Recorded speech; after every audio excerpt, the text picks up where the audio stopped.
ига н нөхцөлийн ялгаатай талуудыг дөрвөн янзаар дөрвөн өнцгөөс тайлбарлаж хүргэе. За хамгийн эхнийх нь болохоор ига нөхцөлийг залгаад өгүүлбэрийн эзэн буюу өгүүлбэрийн үйлийг хийж байгаа эзнийг тодорхойлдог тийм ээ. За тэгвэл хамгийн их эргэлзээ үүсгдэг зүйл буюу энэ н нөхцөл маань бас адилхан өгүүлбэрийн эзэн гэдгийг заахаас гадна нэмэх нь тэр өгүүлбэрийн эзнийг дараагийн өгүүлбэрт гарч байгаа юм уу эсвэл өмнөх өгүүлбэрт гарч байгаа тэр бусад эзнүүдээс онцлох тодруулах үүрэгтэй байдгаараа ига нөхцлөөс ялгаатай байдаг. За үүнийг би дараагийн жишээн дээр та бүхэн тайлбарлан харуулъя.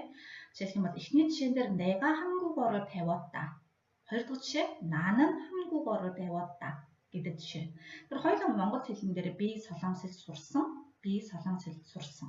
Магадгүй энийг онцолж орчуулах шаардлагатай бол би болвол солонгос хэл сурсан гэж монгол хэл рүү буулгадаг. За үүний шалтгаан энэ дээр негагийн тохиолдол нэрлэхийн тиалгалтай байгаа тохиолдолд өгүүлбэрийн эзэн нь тэр биш. Бид нар биш би гэдгийг ялхан харуулж байгаа үүрэгтэй.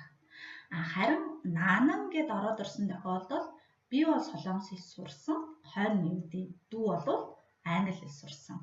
Ах бол хятад хэл сурсан, харин би бол солонгос хэл сурсан гэд өгүүлбэрийн эзнийг өөр бусад өгүүлбэрт гарч байгаа эзнээс ялгаж өгөх юм онцлох утгыг оруулдаг гэдгээрээ ялгаатай. Хамгийн нэгдүгээр ялгаа нь энэ байна.